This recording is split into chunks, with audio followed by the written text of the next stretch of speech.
Hola, ¿me escuchan? En endocrinología del Hospital Durán.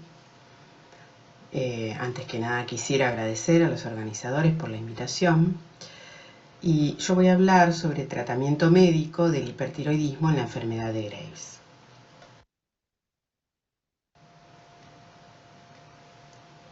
La prevalencia del hipertiroidismo clínico y subclínico depende de la iodosuficiencia del área, siendo alrededor de 0,5% en áreas iodosuficientes, sobre todo a expensas de enfermedad de Graves, como en nuestro país. En áreas iododeficientes puede llegar a ser muchísimo más alta, pero sobre todo a expensas de bocios multinodulares tóxicos. El 75% de las causas de hipertiroidismo en Occidente es por primer episodio de Graves o por recurrencia. En Oriente todavía es más alto esta prevalencia. La incidencia global del Graves es de 20 a 30 nuevos casos cada 100.000 habitantes por año, con un pico entre los 20 y los 50 años, y en mujeres es 5 veces más frecuente que en varones. En relación a las opciones terapéuticas con las que contamos en la actualidad, que son 3: antitiroideos, radioablación y cirugía, las mismas han permanecido inmutables desde hace más de 75 años, 100 años desde la cirugía. Y el gran problema es que no están dirigidas a la etiopatogenia. Los antitiroideos son seguros y la mayor dificultad que presentan es que con el tratamiento convencional de 18 a 24 meses las tasas de recurrencia post suspensión son muy altas. Sin embargo, pareciera que tratamientos más prolongados podrían asociarse a mejores tasas de remisión. En relación a los otros dos tratamientos, nos conducen en ambos casos a un hipotiroidismo permanente que requerirá levotiroxina de por vida.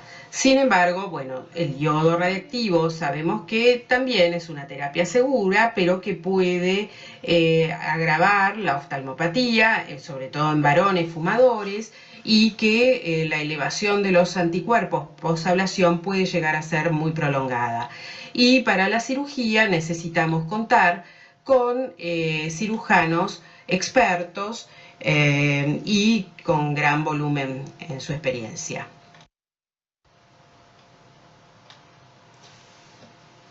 Este estudio de cohorte recientemente publicado utilizó la base de datos de investigación del Seguro Nacional de Salud de Taiwán para evaluar la incidencia de efectos mayores cardiovasculares, efectos adversos mayores cardiovasculares como IAN, ACV, insuficiencia cardíaca e inmortalidad cardiovascular, en relación al tratamiento instituido en hipertiroideos con primer episodio de enfermedad de Graves. Con más de 100.000 pacientes incluidos, observaron que en comparación con los antitiroideos, la radioablación se asoció a un 55% menos de riesgo de MACE y la cirugía a un 24% menos. No hubo diferencias entre cirugías y radioablación. Sin embargo, no se evaluó si el tratamiento con antitiroideos convencional versus prolongado podría afectar esta incidencia. Aún se desconoce el efecto del tratamiento a largo plazo con dosis bajas de antitiroideos sobre el riesgo de la enfermedad cardiovascular y su mortalidad, pero podría quizás ser más favorable que los ciclos más cortos o repetidos. Existen múltiples factores que todos conocemos y están aquí enumerados que afectan la decisión terapéutica, pero fundamentalmente quiero destacar uno que a veces no se tiene muy en cuenta, que es la preferencia del paciente, porque eso va a condicionar la adherencia al tratamiento futuro, sobre todo si uno indica antitiroideos. En relación a las preferencias del paciente, las encuestas de calidad de vida, la mayoría de ellas realizadas en países nórdicos, muestran que décadas después del diagnóstico, los pacientes que fueron radioablacionados presentan puntajes de calidad de vida peores que la población general y que los pacientes tratados con antitiroideos o con radioablación. Esta otra encuesta, a más de 2 décadas del tratamiento inicial entre antitiroideos y radioyodo, muestra que los hipotiroideos, ya sea espontáneos o posablación, tuvieron peor calidad de vida que la población general.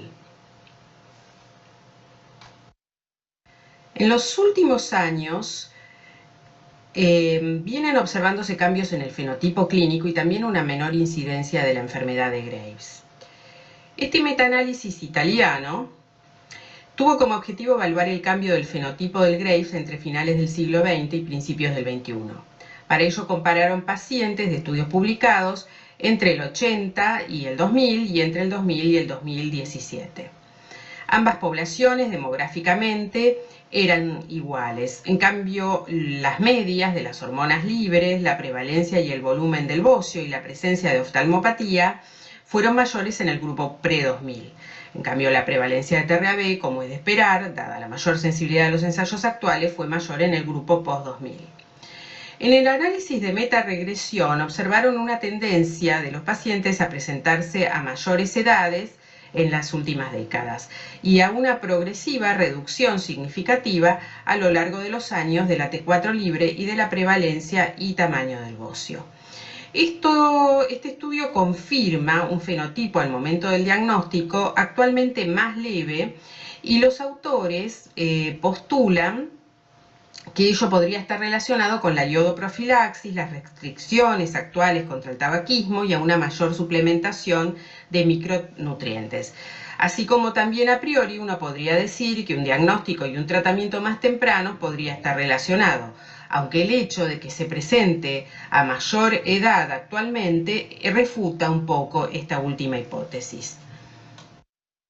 En nuestro servicio comparamos en forma retrospectiva el fenotipo y el perfil bioquímico al momento de la presentación de 2 cohortes de pacientes, una con un primer episodio de enfermedad de Graves entre el año 2000 y 2009 y otra en la segunda década de este siglo entre el 2010 y el 2018.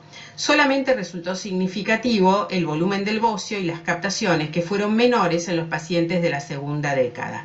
Sin embargo, vimos, al igual que los italianos, una tendencia en esta segunda cohorte a presentarse a mayor edad y con niveles de hormonas periféricas y de TRAB menos elevados. Una tercer cohorte que consultó en pandemia no mostró diferencias al momento de la presentación con respecto a los pacientes que habíamos evaluado, que se habían presentado en la segunda década. Este fenotipo más leve al momento de la presentación ha conducido a cambios en el enfoque terapéutico actual, seleccionando mejor los pacientes a tratar con antitiroideos, con dosis de inicio más bajas y por periodos más prolongados. Muchas variables han intentado asociarse a la remisión con un bajo valor predictivo cuando se las considera en forma individual.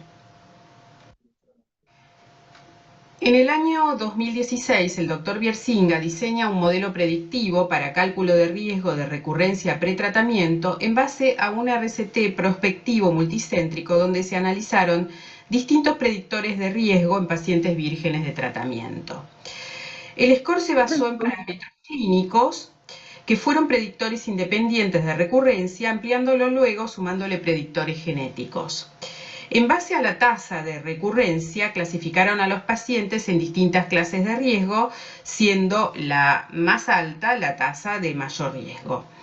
La limitación de este score es que más de la mitad de los pacientes se agrupan en clases de riesgo intermedio muy inespecíficas para predecir recurrencia e incluso aunque se le sumen datos genéticos sigue siendo muy alta el porcentaje de pacientes que caen en esta clase.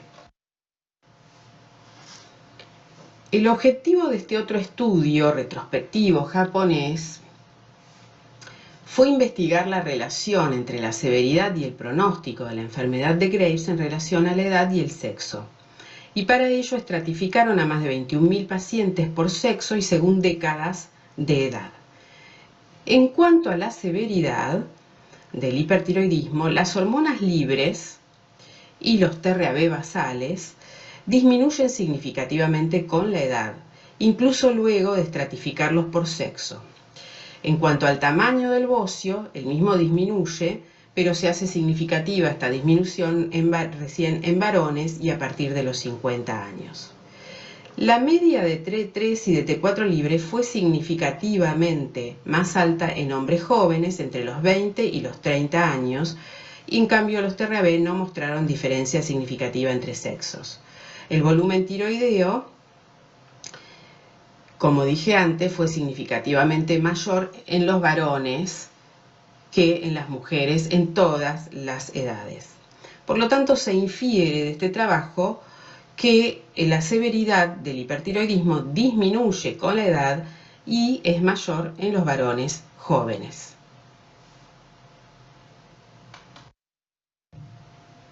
El intervalo hasta alcanzar la remisión no varió en los diferentes grupos etarios y las mujeres fueron más proclives a la remisión y a alcanzarla más precozmente.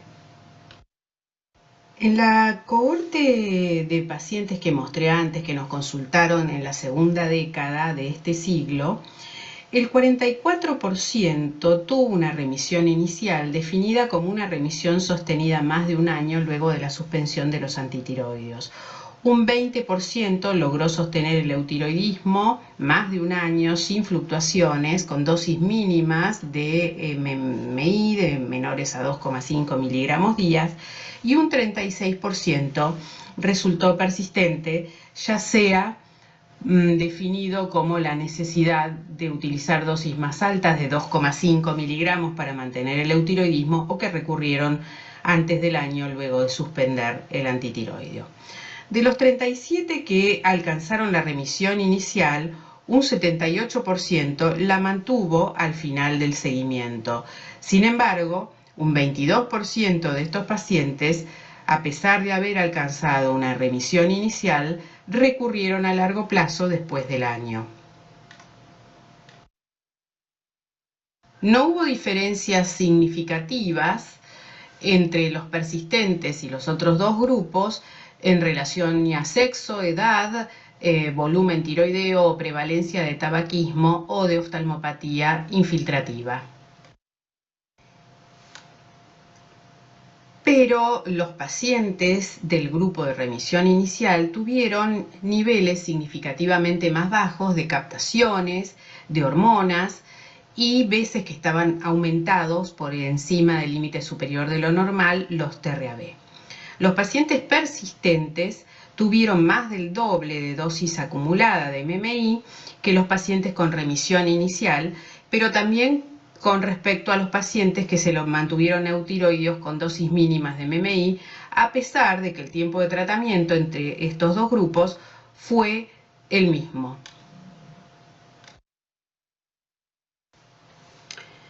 Los predictores de remisión con mejor área bajo la curva fueron una T4 libre basal menor a 2,5 y TRAB menos de 2,5 veces por encima del límite superior de lo normal. Los 37 pacientes que alcanzaron la remisión inicial, el único predictor de mayor riesgo de recurrencia fue la duración del tratamiento menor a 24 meses. Cabe aclarar que los pacientes con remisión a tiempo final de seguimiento tuvieron un seguimiento más largo que los recurridos dentro de este grupo de remisión inicial, lo que refuerza aún más estos datos.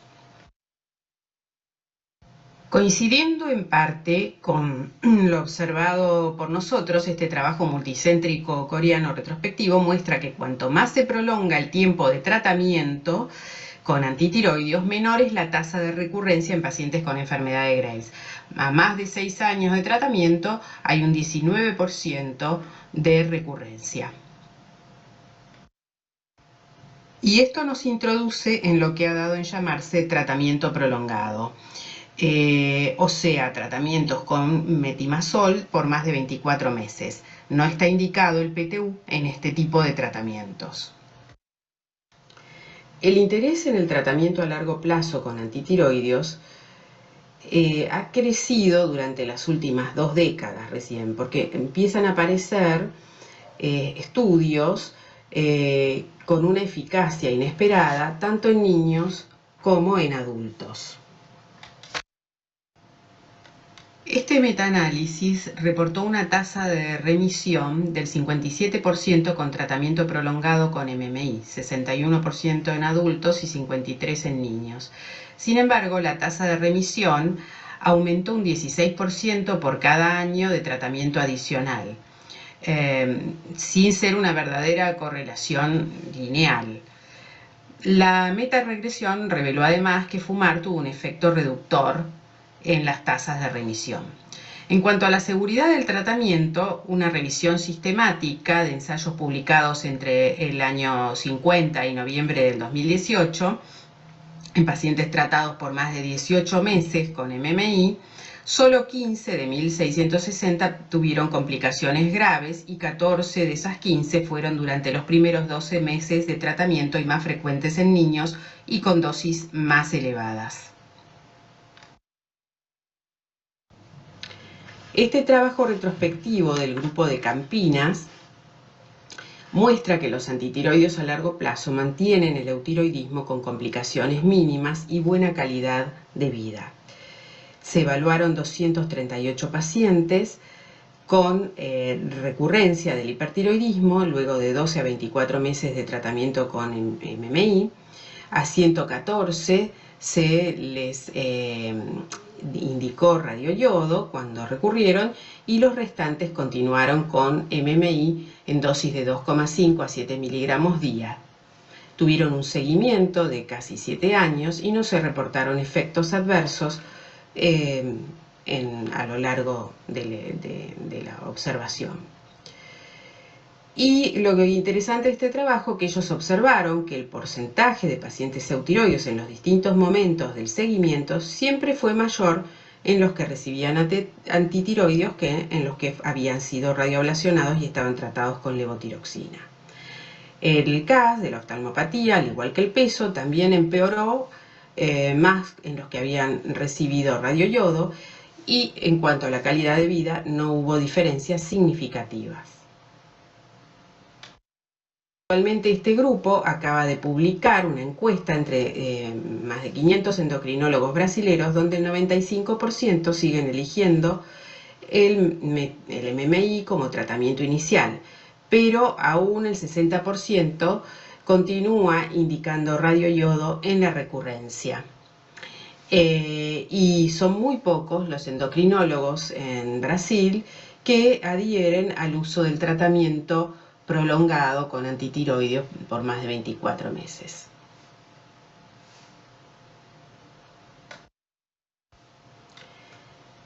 Este estudio prospectivo del grupo iraní tomó 258 pacientes que luego de un tratamiento convencional con metimazol durante 18 a 24 meses los divide en dos ramas.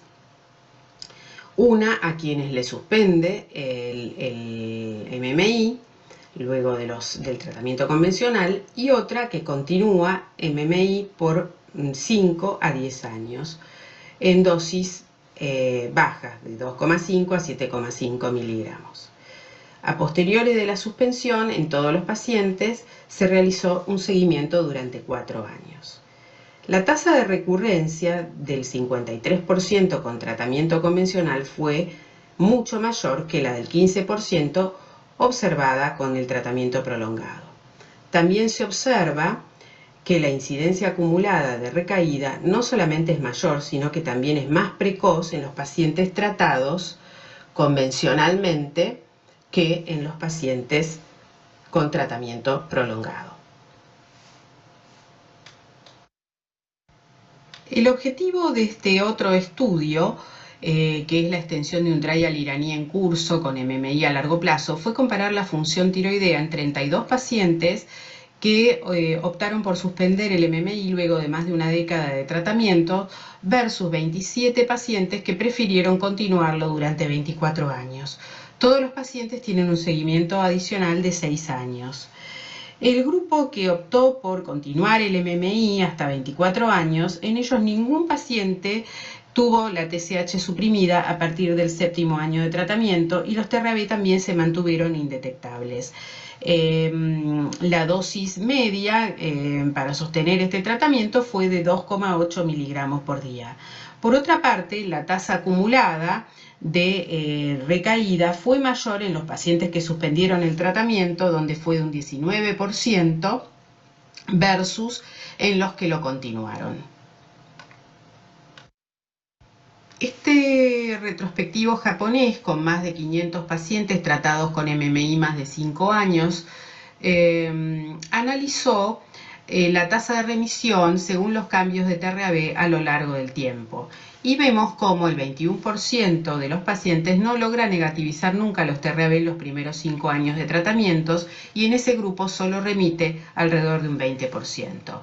En cambio, en los restantes 78% de los pacientes, al menos una vez negativizan los TRAB dentro de los primeros 5 años de tratamiento, y la mitad de ellos nunca más vuelven a elevarlos en esos primeros 5 años, y en este grupo la remisión llega a cerca del 90%.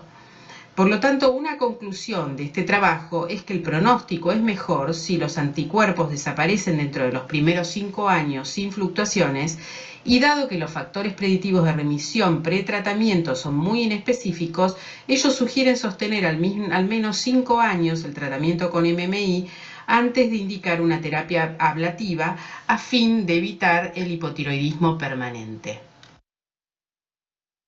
Siempre me gusta mostrar esta figura que me parece muy representativa de la evolución en el tiempo de los pacientes con Graves.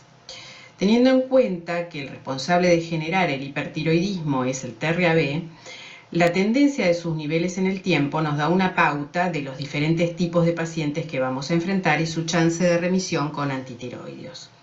Así vamos a encontrar 3 tipos de pacientes: un 20% donde los anticuerpos no descienden nunca y solo 1 de cada 5 de ellos va a remitir a largo plazo; un 40% de pacientes cuyos anticuerpos van a fluctuar a lo largo de los años y menos de la mitad va a lograr la remisión; y finalmente un 40% restante que presentará un declive temprano y persistente de los TRAB, y de ellos la remisión se alcanzará en prácticamente un 90% de los casos. Hay múltiples estudios, fase 1, 2, aún abiertos y con pequeño número de pacientes, con fármacos inmunomoduladores o fármacos dirigidos. Pero en vista de ello, el tratamiento prolongado con MMI a bajas dosis podría convertirse en una opción atractiva mientras se espera la disponibilidad futura de estas terapias. Para concluir, podemos decir que los jóvenes varones con altos niveles de hormonas libres y anticuerpos, grandes bocios y genotipos de riesgo son los que tienen menor chances de remisión con antitiroideos. Extender el MMI más de 24 meses en pacientes que logran estabilizarse con bajas dosis es una alternativa terapéutica eficaz y segura, dado que el eutiroidismo es más prevalente con MMI a largo plazo que con levotiroxina post terapias ablativas, y que los eventos adversos luego del primer año son muy escasos. Dado que no estamos ofreciendo un tratamiento dirigido a la etiopatogenia de la enfermedad, la toma de decisiones siempre debería consensuarse con el paciente y adaptarse a la situación individual del mismo. Finalmente, quiero agradecer a todo mi grupo de trabajo,